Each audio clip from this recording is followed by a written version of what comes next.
এয়া চাওক, আমাৰ অঞ্চলত কাছৰ ভিতৰত ডুবাইৰ আৰ্হিত বিভিন্ন প্ৰজাতিৰ মাছ এয়া দেখুওৱা হৈছে। আৰু এয়া কাছৰ গ্লাছৰ ভিতৰত আমি এয়া সুৰংগৰ দৰে বনাই থোৱা আছে। আমি গৈছোঁ আৰু এয়া বিভিন্ন প্ৰজাতিৰ মাছ দেখি আছোঁ। মাছ খুব ভাল লাগিছে, ৰং বিৰঙৰ, সৰু ডাঙৰ বিভিন্ন প্ৰজাতিৰ মাছ এয়া গ্লাছৰ ভিতৰত সজাই থোৱা হৈছে। এয়া আপোনালোকক দেখুৱাইছে। আৰু গ্লাছৰ ভিতৰত এয়া অক্সিজেন দি এই মাছবিলাক প্ৰদৰ্শনীৰ বাবে ৰাখি থৈছে। আপোনালোকেও এইবোৰ আহিলে দেখা পাব।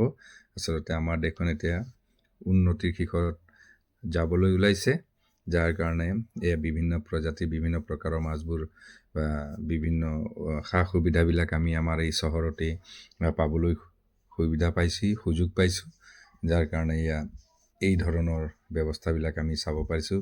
আচলতে এইবোৰ চাবলৈ আজি আমি ভালেই লগা হৈছে।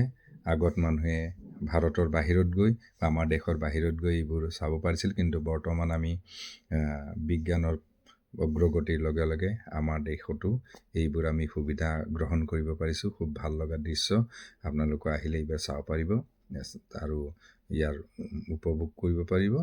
আপোনালোকে আহক, দেখক।